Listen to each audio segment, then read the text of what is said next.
প্রত্যেক ফরজ সালাতের পরে যে ব্যক্তি একবার আয়াতুল কুরসি পড়বে তার জান্নাতে ঢোকার ক্ষেত্রে আর কোনো বাধা থাকে না, একটা জিনিস ছাড়া, সেটা হলো মরণ। সেটা কি? লোকটা মরে না তাই জান্নাতে যায় না, মরলেই জান্নাতি। এখন এই ভালোবাসার সেন্স ছেলে মেয়েদের মধ্যে এত বাড়ছে, আমরা যখন দাখিল পরীক্ষা দিই তখন বুঝতাম ভালোবাসা কি। এখন ক্লাস 4 এর বাচ্চাই কয় আমি ওইটারে ভালোবাসি, ওইটা আমার, ওইটা বলে ওর। ক্লাস 4 এর বাচ্চা ক্লাসে ভাগ করে নিছে কে কার। ভরসা রাখবে একজনের উপর, তিনি কে? মুমিন কখনো হতাশ হয়? মুমিন কখনো নিরাশ হয়? মুমিনের চাইবার জায়গা আছে না নাই? মুমিনের একটা পাওয়ার জায়গা আছে না নাই? এজন্য রাব্বুল আলামিন বলেন, ইয়া আইয়ুহাল্লাযীনা আমানু তুবু ইলাল্লাহি তাওবাতান নাসুহা। ও বিশ্বাসীরা, ও মুমিন বান্দারা, তোমরা যদি চলতি পথে জীবনের কোনো অংশে পাপ করে ফেলো, অন্যায় করে ফেলো, অপরাধ করে ফেলো, নিরাশ হবে না, হতাশ হবে না, তওবা করো, আমার কাছে ফিরে আসো। তওবার মতো তওবা করলে আমি আল্লাহ সব গুনাহ মাফ করে দেব। কি সম্ভাবনার বাণী! তুবু ইলাল্লাহি তাওবাতান নাসুহা। তবে তওবাটা হতে হবে তওবার মতো তওবা, সিনসিয়ার তওবা, একনিষ্ঠ তওবা, যে তওবাতে চোখের পানি থাকবে কি থাকবে না? বিশ্বনবী বললেন, 2 ফোঁটা পানি আল্লাহর কাছে প্রিয়। এক হলো জিহাদের ময়দানে রক্তের ফোঁটা, 2 হলো অনুতপ্ত বান্দার চোখের পানির ফোঁটা। অনুতপ্ত বান্দা যখন অনুতপ্ত হয়ে চোখের পানি ছেড়ে আল্লাহর কাছে ক্ষমা চায়, তার চোখের পানি চোখ বেয়ে নাকের ডগাবে জমিনে পড়ার আগে ওই বান্দার সব গুনাহ মাফ করে কে? আবার আল্লাহ বললেন, কুল ইয়া عبادي الذين أسرفوا على أنفسهم لا تقنطوا من رحمة الله إن الله يغفر الذنوب جميعا إنه هو الغفور الرحيم। আল্লাহ বললেন, গোলাম যারা পাপ করেছো, যারা অন্যায় করেছো, নিজের উপর নিজে জুলুম করেছো, লা তাকনাতু মির রাহমাতিল্লাহ, আল্লাহর রহমত থেকে নিরাশ হয়ে যেও না। লা তাইআসু মির রাউহিল্লাহ, আল্লাহর রহমত থেকে নিরাশ হবে না। ইন্নাহু লা ইয়াইআসু মির রাউহিল্লাহি ইল্লাল কওমুল কাফিরুন, কাফের মুশরিক ছাড়া কেউ আল্লাহর রহমত থেকে নিরাশ হয় না। ঠিক কি না?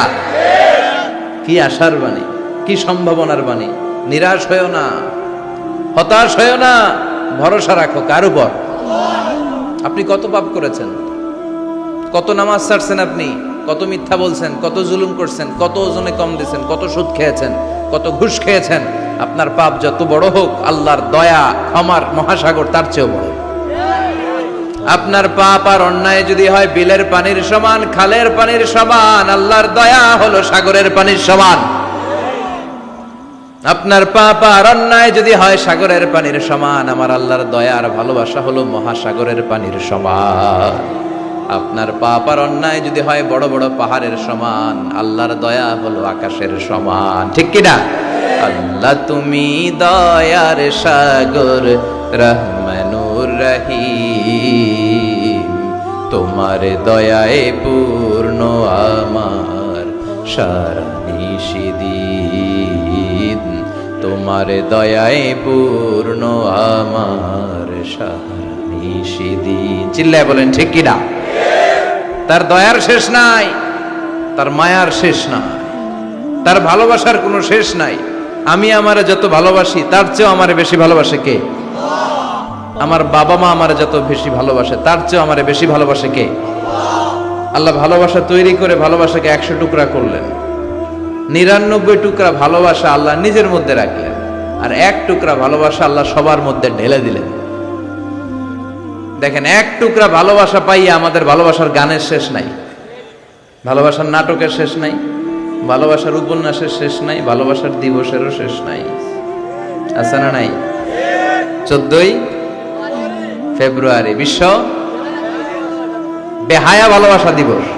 ও 2টারে মিলাইছে, বেহায়াও রাখছে আবার ভালোবাসাও রাখছে।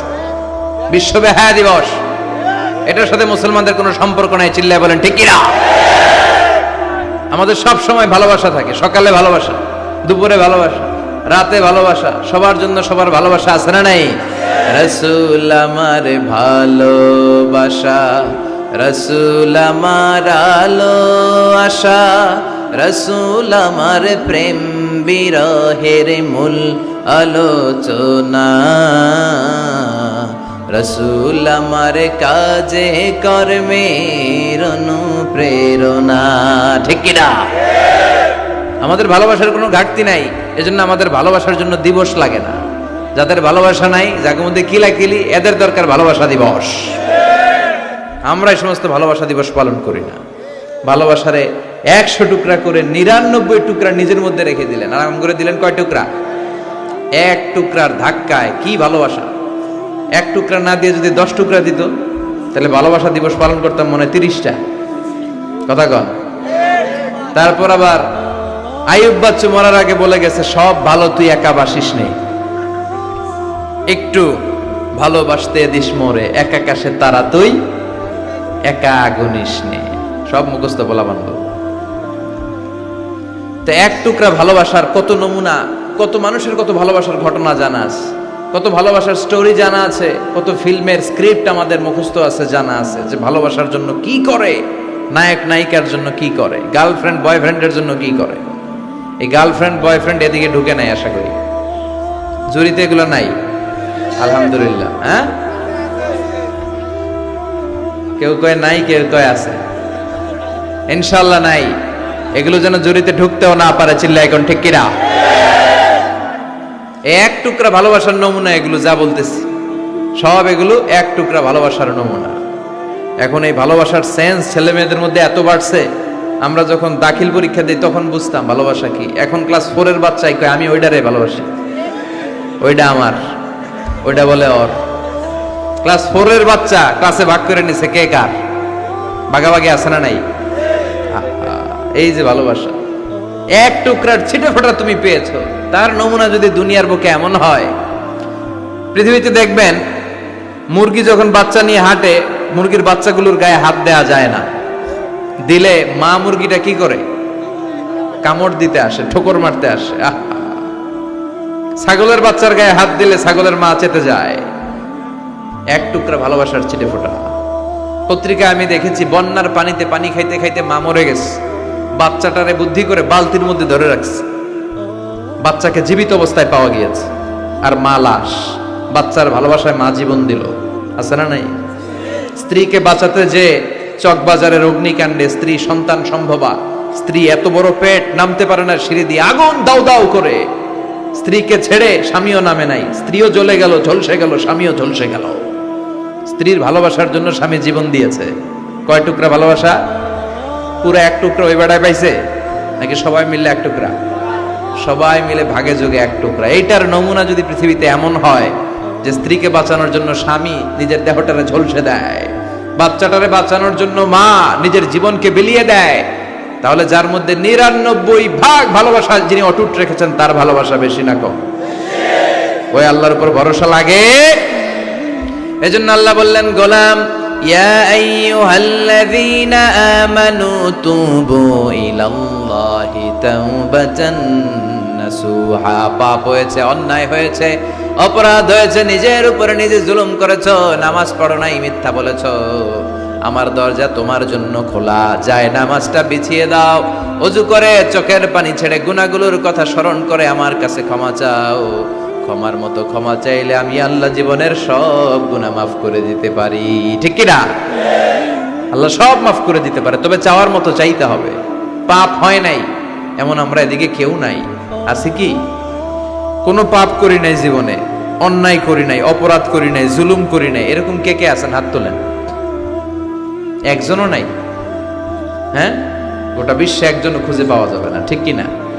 পাপের সাগরে হাবুডুবু খায়, কেউ না জানুক আমার পাপ, আমার পাপের খবর রাখে কে? পৃথিবী না জানুক আমি তো জানি, আমি কি পাপ করেছি হায়। পৃথিবী না জানুক আমি তো জানি, আমি কি পাপ করেছি হায়। আমার পাপের করলে বিচার, বাঁচার আমার নাই উপায়, দয়াময় প্রভু মাফ করো আমায়, মাফ করো আমায়। ঠিক কিনা? কেউ জানে না, জানে কে? আমার পাপের খবর কেউ রাখে না, রাখে কে? কেউ পাপের খবর রাখে না, আল্লাহ জানে। পাপ নাই এমন কোন লোক নাই। বিষ্ণু বলেছেন কুল্লুকুম খাত্তাউন, তোমরা সবাই পাপী। আমরা সবাই কি? সবাই বলেন, আমরা সবাই কি? শুধু কি পাপী? পাপীর ঘরের পাপী। আমি পাপী, আমার বাপ পাপী, আমার দাদা পাপী, আমার 14 গোষ্ঠী পাপী। চিল্লায় বলেন ঠিক কিনা? বিষ্ণু বললেন কুল্লুকুম খাত্তাউন, সব পাপী। আর এই পাপীদের মধ্যে সব চাইতে শ্রেষ্ঠ পাপী ওই পাপী যেই পাপী পাপ করার পরে তওবা করে কার কাছে? আল্লাহ চায় পাপ করলেই যেন আমরা আল্লাহর কাছে মাফ চাই। আল্লাহ মাফ করে দিতে বড্ড পছন্দ করে। চোখের পানি দেখতে আল্লাহর বড্ড ভাল লাগে। সব সময় মাফের দরজা খোলা 24/7। আল্লাহ বলে আনা গাফিরুয যামবি ওয়া কাবিলিত তাওব, আমার কাজ হচ্ছে গুনাহ মাফ করা, তওবা কবুল করা। শয়তানের কাজ আমাদেরকে ওয়াসওয়াসা দেয়া। আমাদের কাজ হচ্ছে পাপ করা, আর আল্লাহর কাজ হচ্ছে মাফ করা। সুবহানাল্লাহ পড়েন। আল্লাহ বলে তোরা যদি পাপ না করতে আর মাফ না চাইতি, তোদেরকে মেরে এমন নতুন এক জাতি আমি তৈরি করতাম যারা সকালে পাপ করে দুপুরে মাফ চাইতো, দুপুরে পাপ করে রাতে মাফ চাইতো, শীতকালে পাপ করে গ্রীষ্মকালে মাফ চাইতো, 2018-তে পাপ করে 19 সালে মাফ চাইতো, আর আমি মাফ করে দিয়ে ওদেরকে ধন্য করে দিতাম। শয়তান আল্লাহর চ্যালেঞ্জ দিল, আল্লাহ এত জান্নাত কেন বানালেন? আপনার বান্দাদেরকে তো জান্নাতে ঢুকাতে পারবেন না। আপনি আমারে বানিয়েছেন জাহান্নামী, আমিও সবাইরে নিয়ে একসাথে জামাতে জাহান্নামে ঢুকবো। কিভাবে? জামাতে। জামাতে ঢুকবো আল্লাহ। আমিও জাহান্নামী, ওরাও জাহান্নামী, আমিও শেষ, ওগরেও শেষ। আল্লাহ বলে তাই তুই আমারে চ্যালেঞ্জ দিলি, আমার উপরে কথা, আমার উপরে তোর স্পর্ধা। আমি তো রাজাধিরাজ, আমি সব রাজার বড় রাজা, আমার উপরে কথা চলে না, আমার উপরে কথা চলে না। তুই পাপ করাবি, ওয়াসওয়াসা দিবি, ধোঁকা দিবি, বান্দা পাপ করবে, কিন্তু যখন ক্ষমা চাইবে আমি সব মাফ করে দেব, তুই কি করবি? সুবহানাল্লাহ কবেন না? শয়তান বলে আল্লাহ হিসাবটা এত সোজা না। লা আকুদান্না লাহুম সিরাতাকাল মুস্তাকিম। তোমার বান্দা তাফসীর মাহফিলে তাফসীর শুনতে যেতে চাইবে, মাঝ রাস্তায় ধোঁকা দিয়ে আমি গানের কনসার্টে নিয়ে যাব। জামাতে নামাজ পড়ার জন্য ঘর থেকে বেরোবে, মাঝ রাস্তায় ধোঁকা দিয়ে মদের আড্ডাখানায় নেব, পাপ করাবো, অন্যায় করাবো, গুনাহ করাবো, ওয়াসওয়াসা দিব। রগের ভেতরে ঢুকে মাজরার দাম, রক্তের শিরা উপশিরার ভেতরে ঢুকে ঢুকে তোমার বান্দারে ধোঁকা দেব, একটা বান্দারেও জান্নাতে নিতে পারবা না। আল্লাহ বললেন ইজ্জতি ওয়া জালালি ওয়া ইরতিফা'i মাকানি। ও শয়তান শুনে রাখ, আমার ইজ্জতের কসম, আমার জালালিয়াতের কসম, আমার ক্ষমতার দাপটের কসম, আমার বান্দা আজীবন অন্যায় করবে, পাপ করবে, জুলুম করবে, কিন্তু একদিন তাফসীর মাহফিলে এসে নিজের পাপের কথা স্মরণ করে, আমার মহানত্বের কথা স্মরণ করে চোখের পানি ছেড়ে দিবে।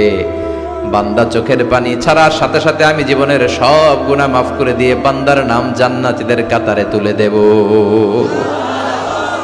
আমি মাফ করব, তুই কি করবি? আমি জান্নাতে ঢুকামু, তোর কি করার আছে? চিল্লায় কোন আল্লাহু আকবার। এজন্য সব সময় আল্লাহর কাছে তওবা করার দরকার আছে না নাই?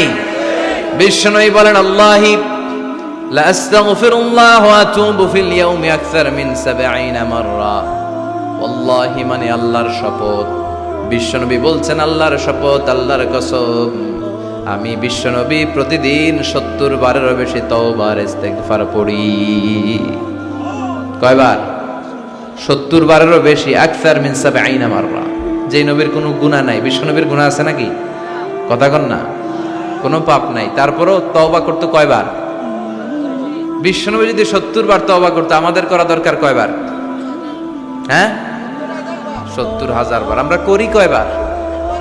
একবারও না। কয়বার করতা? 70,000 বার করতানি। পাপের সাগরে হাবুডুবু খায়, আমাদের তো 70,000 বার করা দরকার। এজন্য আল্লাহ বলে এখনো দেরি হয় নাই। Never lose hope, never be sad, never be frustrated. হতাশ হয়েও না, আমি আল্লাহর রহমতের দরজা খোলা আছে না নাই? অনুতপ্ত হয়ে যাও। তওবা কবুলের কিছু শর্ত আছে। এক নাম্বার শর্ত হচ্ছে acknowledgement. You have to acknowledge what you have committed. আপনি কি পাপ করছেন আগে ঘোষণা দেন। তওবা কেমনে করবেন শিখায় দেই। প্রথমে ঘোষণা, আল্লাহ, আকাশের নিচে জামিনের উপরে আমার চেয়ে বড় পাপী কেউ নাই। সগীরা কবিরা, জেনে না জেনে, ইচ্ছায় অনিচ্ছায়, শিরকে বেদাতি, শয়তানের ধোকায় পড়ে, নফসের ওয়াসওয়াসায় অনেক পাপ করেছি আল্লাহ। আল্লাহ, আমি স্বীকার গেলাম আমি পাপী, আমার চেয়ে বড় পাপী কেউ নাই। প্রথমে আপনি স্বীকার যাবেন সব। 2 নম্বরের রিপেন্টেন্স আর নাদামা, অনুতপ্ত হবেন, চোখের পানি ছাড়বেন, অনুতপ্ত হবেন, লজ্জিত হবেন। চোখের পানির দৃশ্য দেখে আল্লাহর বড্ড ভালো লাগে, সুবহানাল্লাহ পড়েন। 3 নম্বরে স্টপ। যেই পাপের জন্য তওবা করেছেন স্টপ, অনেক হয়েছে, আর না, থামেন, ওই পাপ কাজ বন্ধ করেন। 3 নম্বরে to hate what you have done. আপনি যেই পাপ করেছেন এটা মন থেকে ঘৃণা করেন, মন থেকে এটাকে ঘৃণা করতে হবে। 5 নাম্বার হচ্ছে to determine that you never repeat this sin in your life again. আল্লাহর ওয়াদা দেন যে আল্লাহ, পারতপক্ষে আমার জীবনে এই পাপ আর করব না। তার মানে প্রথমে আপনি স্বীকার গেলেন, 2 নম্বরে অনুতপ্ত হলেন, 3 নম্বরে পাপ কাজ বন্ধ করে দিলেন, 4 নম্বরে পাপ কাজটা মনে প্রাণে ঘৃণা করলেন, 5 নম্বরে আল্লাহর কাছে ওয়াদা দিলেন আল্লাহ আর পাপ করব না। এই 5টা শর্তের আলোকে যদি আল্লাহর কাছে তওবা করেন, তওবা কবুল করবে কে? সাইয়েদনা আদম আলাইহিস সালাম ভুল করে নিষিদ্ধ গাছের ফল খেলেন জান্নাতে। আল্লাহ দুনিয়ায় পাঠালেন, সাইয়েদনা আদম কাঁদতে শুরু করলেন, কিন্তু আল্লাহ ক্ষমা করেন না। ফাতালাক্কা আদামু মির রাব্বিহি কালিমাতিন ফাতাবা আলাইহি। এরপর আল্লাহ সাইয়েদনা আদমকে কিছু কালিমাত, কিছু বাক্য শিখিয়ে দিলেন আর বললেন, আদম এই কালিমাগুলো, এই বাক্যগুলো দিয়ে চেয়েছে আমার কাছে কাঁদো, আমি ক্ষমা করে দিব। সাইয়েদনা আদম আল্লাহর শেখানো বাক্যগুলো দিয়ে ক্ষমা চাইতে শুরু করলেন। রব্বানা যালামনা আনফুসানা ওয়া ইল্লাম তাগফির লানা ওয়া তারহামনা লানাকুনান্না মিনাল খাসিরিন। ও আল্লাহ, জুলুম করেছি, অন্যায় করেছি, পাপ করেছি, তুমি যদি মাফ না করো আমরা ক্ষতিগ্রস্ত হয়ে যাব। ঠিক কি না? অন্যায় হলেই এই দোয়াটা করার দরকার আছে না নেই? রব্বানা যালামনা সবার মুখস্থ আছে না? সব সময় আল্লাহর তওবার দরজা খোলা, 24/7। অন্যায় হলেই আমরা এই দোয়াটা পড়ব, এই দোয়াটা করে আল্লাহর কাছে ক্ষমা চাইবো। ক্ষমা করে দিবে কে? শুধুমাত্র আমার প্রিয় ভাইয়েরা, 2টা সময় তওবা কবুল হয় না। চিল্লায় বলেন কয়টা সময়? 1 নম্বরে বাদাল গারগারা, মালাকুল মাউত যখন রূহ ধরে টান দেয়, মূর্ছ ব্যক্তির বড্ড কষ্ট হয়।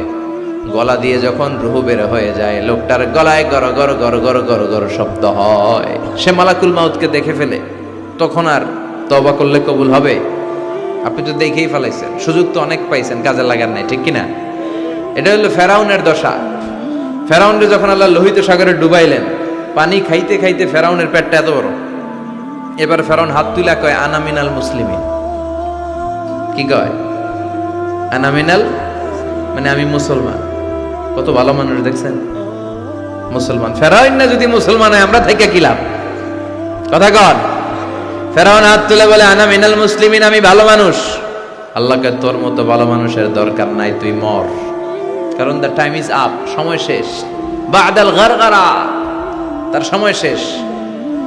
মুসা আলাইহিস সালামের চাচাতো ভাইয়ের নাম ছিল কারুন। বিশাল সম্পদের মালিক আল্লাহ বানিয়েছে। আমি ফেরাউনের লাশও দেখে এসেছি সচক্ষে। আবার কারুনকে যে এলাকায় আল্লাহ জামিনে দাবিয়ে দিয়েছে, ফাখাসাফনা বিহি ওয়া বিদারিহিল আরদ, ওই এলাকাটাও ফাইউম জেলা, কায়রো থেকে 100 কিলোমিটারের মতো দূরে। এই ফাইউম জেলায় তার সব সম্পদ আল্লাহ জামিনের ভেতরে দাবিয়ে দিয়েছে। মুসা আলাইহিস সালাম বললেন, কারুন, তোর তো অনেক সম্পদ, তুই আল্লাহর রাস্তায় যাকাত দে। তুই আগে তোর হৃদয়টারে খোল, এরপরে তোর হাত খুলবে। আগে হাত খুল, তোর হৃদয় খুলবে। ঠিক কিনা? সে কয়, না, আমি যাকাত দিব না, কারণ এগুলো আমার আল্লাহ দেয় না, এটা আমি নিজে কামাইছি। ইন্নামা উতীতুহু আলা ইলমিন ইনদি, আমার ইন্টেলেক্ট, মেধার বুদ্ধি খাটিয়ে এই সম্পদের মালিক আমি হয়েছি। মুসা আলাইহিস সালাম বললেন, তাই তাহলে আযাবের অপেক্ষা কর। আল্লাহ আযাব পাঠালেন, ফাখাসাফনা বিহি ওয়া বিদারিহিল আরদ। কারুন সহ কারুনের সব সম্পত্তি আল্লাহ মুহূর্তের মধ্যে জামিনের ভিতরে ঢুকাতে লাগলেন। কারুনের পা ঢুকে গেল, ঢুকতে ঢুকতে হাঁটু পর্যন্ত ঢুকে গেছে জামিনের ভেতর। কারণ ভাবছে উঠা যাব আমার আটকাইতে পারবে না। এরপরে কোমর পর্যন্ত গেল, কয় উঠা যাবো। এরপরে গলা পর্যন্ত কয় মুসা সব সম্পত্তি তোরে আর তোর আল্লাহরে দিয়ে দিলাম, আমারে বাঁচা, আমারে। ও মুসা, এতক্ষণ শুধু জাকাতের সম্পত্তি দেয় না, এখন কয় সব তোর আর তোর আল্লাহ, আমারে খালি তুই বাঁচা। এখন তওবা কবুল হবে? ওই যে আনামিনাল মুসলিমিনের স্টাইল আছে না নাই? এজন্য এই ঘরঘরানি মৃত্যুর একেবারে ফাইনাল স্টেজ আসার আগে যদি আপনি ক্ষমা চান, ক্ষমা করবে কে? 2 নাম্বার, বাদা তুলুইশ শামসি মিন মাগরিবিহা, কিয়ামতের আগ দিয়ে পূর্ব দিক থেকে সূর্য না ওঠে, পশ্চিম দিক থেকে সূর্য ওঠা শুরু করে দিবে। তখন যদি তওবা করেন, তওবা কবুল হবে নাকি?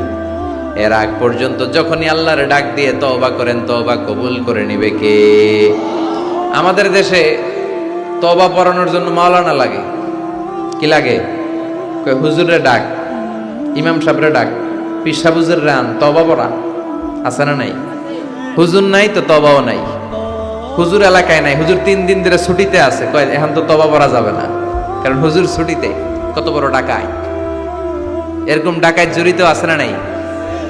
তওবা পড়তে হুজুর লাগে? কথা কন। হ্যাঁ, হুজুরের কাছে তওবা পড়েন, পীর সাহেব হুজুরের কাছে তওবা পড়েন, ঠিক আছে, কিন্তু এটা জরুরি না। আপনি আপনার আল্লাহর কাছে ক্ষমা চাইবেন, গুনার কথা স্মরণ করে জায়নামাজটা বিছিয়ে 2 রাকাত নামাজ পড়ে ক্ষমা চান। আপনার কথা শুনে কে? কেউ যেটা শোনে না শুনে কে? কেউ যেটা দেখে না দেখে কে? কেউ যেটা দেয় না দেয় কে? এজন্য হুজুর লাগবে। ইমাম সাহেব হুজুর, মুয়াজ্জিন হুজুর, বড় হুজুর, ছোট হুজুর, পীর সাহেব হুজুর, কাউরে লাগবে?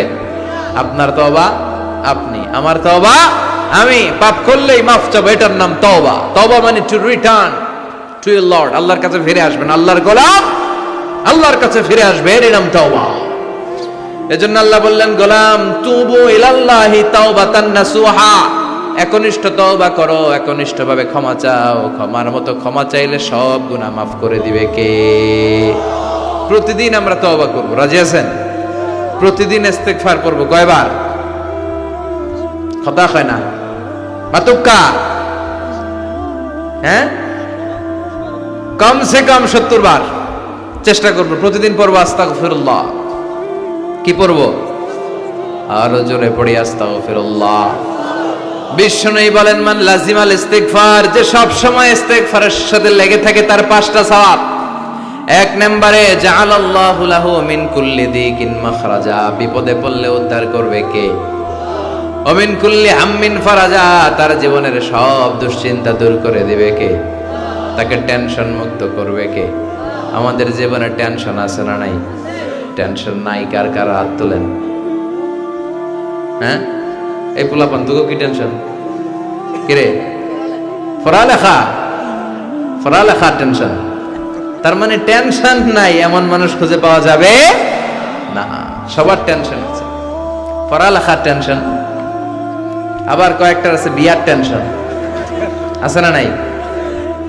বিয়ের সময় হলে বিয়ের টেনশন হওয়াটাই স্বাভাবিক। ক্যারিয়ার নিয়ে টেনশন, কেউ বিদেশে যেতে চায়, ব্যবসা করতে চায়, টেনশন আর টেনশন, টেনশন আর টেনশন। এই ইস্তিগফার বারবার পড়লে তোমার টেনশন থাকবে না, টেনশন মুক্ত মানুষ হয়ে যাবা। চিল্লা এখন ঠিক কিনা? 3 নম্বরে ওয়ারযুকু মিন হাইসু লা ইয়াহতাসিব, এমন জায়গা থেকে রব্বুল আলামিন রিজিকের ব্যবস্থা করবে আপনি কল্পনাও করতে পারবেন না। রিজিকের মালিক কে? আমাদের খাবারের ব্যবস্থা করে কে? এই যে আমরা পানি খাই, পানির ব্যবস্থা করে কে? মিঠা নদীর পানি, আল্লাহ তোমার মেহেরবানি, সুন্দর ফুল সুন্দর ফল, মিঠা নদীর পানি, আল্লাহ তোমার মেহেরবানি। আলহামদুলিল্লাহ পড়েন। তার মানে সব সময় যে ব্যক্তিটা ইস্তেগফার পড়বে তার জীবনে টেনশন থাকবে না, তার জীবনে কোনো বিপদ থাকবে না, তার সব সময় রিজিকের মালিক হয়ে যাবে কে? 4 নম্বরে আল্লাহর কোনো আযাব তার উপর আসবে না, আল্লাহর কোনো আযাব তার উপর পতিত হবে।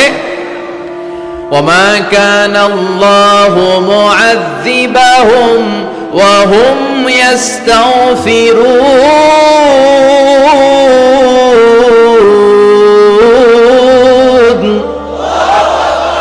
যতক্ষণ আমার বান্দা আমার কাছে ক্ষমা চাইবে, ইস্তেগফার পড়বে, আমার কোনো আযাব তার উপর আসবে না, কোনো আযাব আসবে না। সব ধরনের আযাব থেকে আপনাকে মুক্ত রাখবে কে? 5 নম্বরে আপনারে মুস্তাজাবুদ দাওয়া বানিয়ে দিবে কে? মুস্তাজাবুদ দাওয়া মানে এমন ব্যক্তি, যে ব্যক্তি হাত তুলে দোয়া করতে দেরি হয়ে যায়, দোয়াটা কবুল হতে দেরি হয় না। এদিকে কেউ আছেন মুস্তাজাবুদ দাওয়া, যে হুজুর আমি যখনই হাত তুলে দোয়া করি তখনই আল্লাহ কবুল করে, থাকলেও হাত তুলেন না, এই গোপন জিনিস কাউরে জানায়েন না, ভেজালে পড়বে, মুস্তাজাবুদ দাওয়া হয়ে যাবে। আজকে বলে রাখি, ইস্তেগফার সব সময় পড়লে কি হবেন? মুস্তাজাবুদ দাওয়া। আপনি দোয়া করা মাত্র কবুল করে নিবে কে? আপনারা ইমাম আহমদ ইবনে হাম্বলের নাম শুনেছেন? হাম্বলি মাযহাবের অনেক বড় আলেম, মুহাদ্দিসুদ দাহর।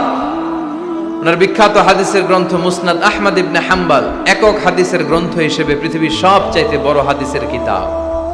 প্রায় 40,000-এর মতো হাদিসের কম্পাইলেশন আছে এখানে, সুবহানাল্লাহ পড়ে। এই মুহাদ্দিস ওনার শেষ জীবনে সব সময় হাদিস লেখা, হাদিস মুখস্থ, হাদিস সংগ্রহের কাজে ব্যয় করেছেন। লম্বা লম্বা সফর করতেন, দেশ থেকে দেশ, দেশান্তরে, এক দেশ থেকে আরেক দেশে তিনি সফরে যেতেন। ওনার সফরের ঘটনায় পাওয়া যায় উনি এক শীতের সিজনে হাদিস সংগ্রহের কাজে সফরে বেরিয়েছেন। প্রচন্ড শীত। উনি এক মসজিদে ঢুকে মাগরিবের নামাজ পড়লেন, এশার সালাত আদায় করলেন। এরপরে ভাবলেন বাইরে এত শীত, যাওয়ার তো জায়গা নাই, এক কাজ করি মসজিদেই ইবাদত করে আর হাদিস পড়ে পড়ে কাটাই, ফজরের সালাত জামাতে পড়ে তারপরে বের হব। উনি ব্যাগ থেকে কাঁথা বের করে হাদিসের কিতাব নিয়ে পড়তে লাগলেন, কিন্তু মসজিদের দারোয়ান এসে বলে, উখরুজ মিনাল মসজিদ ইয়া শেখ, এই বুড়া মসজিদ থেকে বেরো। চিনে নাই, উনি যে এত বড় আলেমে দ্বীন মুহাদ্দিস, চিনতে পারে নাই। ইমাম আহমদ ইবনে হাম্বল বললেন, বাবা বাইরে শীত, আমি কই যাব? আমি মুসাফির মানুষ, আমি এই মসজিদে ফজরের সালাতও পড়ব, জামাতে পড়ে তারপরে বেরোবো, রাতটা আমারে থাকতে দাও। মসজিদের দারোয়ান বলে, না মসজিদে থাকা যাবে না, বের হন। ভালো কথায় বের না হইলে ঘাড় ধাক্কা দিয়ে বের করে দেবে। কি আর করা, উনি ব্যাগ নিয়ে বের হয়ে গেলেন, শীতে কাঁপছেন। হাঁটতে হাঁটতে হাঁটতে হাঁটতে বাইরে দেখলেন যে একটা বাজার, ওই বাজারে এক যুবক রুটি বানায়, সাজ রুটি বিক্রেতা যুবক। তিনি রুটি বিক্রেতার কাছে যে সালাম দিলেন, আসসালামু আলাইকুম। যুবক বলে, ওয়া আলাইকুম আসসালাম। আহমদ ইবনে হাম্বল বলল, বাবা আমি তোমার রুটির দোকানের পাশে বসে রাতটা কাটাতে চাই, আর তোমার এই চুলা থেকে আগুন পোহাতে চাই, যদি তুমি অনুমতি দাও। যুবক বলে, আহলান ওয়া সাহলান ওয়া মারহাবান বিক ইয়া শেখ, আসেন বসেন, কোনো সমস্যা নাই। আপনি চুলা থেকে আগুন পোহাবেন, এতে আমার ক্ষতি কি? আলহামদুলিল্লাহ পড়েন। আহমদ ইবনে হাম্বল খুশি হয়ে গেলেন, উনি বসলেন। উনি তাপ নিচ্ছেন, আগুন পোহাচ্ছেন, আর দেখতে পাচ্ছেন যুবকটা বারবার পড়ছে আস্তাগফিরুল্লাহ। যুবকটা বারবার কি পড়ছে? আস্তাগফিরুল্লাহ। রুটি বানায় আর পড়ে আস্তাগফিরুল্লাহ। রুটি চুলায় দেয়, পড়ে আস্তাগফিরুল্লাহ। কেউ রুটি কিনতে আসলে তার কাছে রুটি তুলে দেয়, পড়ে আস্তাগফিরুল্লাহ। টাকা নিয়ে ক্যাশ বক্সে ঢুকায়, আর কি পড়ে? আবার রুটি বানাতে শুরু করে, আর কি পড়ে? ইমাম আহমদ ইবনে হাম্বল তার এই দৃশ্যটা দেখে অবাক হলেন। তিনি প্রশ্ন করলেন, যুবক, মা লাকা ইয়া শাব দাইমান তাকরাউনা আস্তাগফিরুল্লাহ। হে যুবক, কি হলো তোমার? আসার পর থেকেই দেখতেছিস তুমি খালি পড়ো আস্তাগফিরুল্লাহ, খালি পড়ো আস্তাগফিরুল্লাহ, কেন? যুবক বলে, এই ইবাদত করে, এই ইস্তেগফারের সাথে সব সময় লেগে থাকার কারণে আমি অনেক কিছু পেয়েছি। কি পেয়েছো? সে বলতে শুরু করলো, আমি মুস্তাজাবুদ দাওয়া হয়ে গিয়েছি। মুস্তাজাবুদ দাওয়া মানে এমন লোক, যে লোক দোয়া করতে দেরি, ওই দোয়াটা কবুল হতে দেরি হয় না। ইমাম আহমদ ইবনে হাম্বল অবাক হলেন। ফাতাআজ্জাবা আহমদ ইবনে হাম্বল ওয়া ক্বাল, আনতা মুস্তাজাবুদ দাওয়া। অবাক হলেন আর বললেন, বলো কি, তুমি মুস্তাজাবুদ দাওয়া? তুমি জীবনে যা দোয়া করেছো সব কবুল হয়েছে? যুবক বলে, হ্যাঁ, আমি জীবনে যত দোয়া করেছি সব দোয়া কবুল হয়েছে, একটা দোয়া ছাড়া। শুধু একটা দোয়া কবুল হয় না, বাকি সব দোয়া চাওয়া মাত্রই কবুল করে নিয়েছে কে?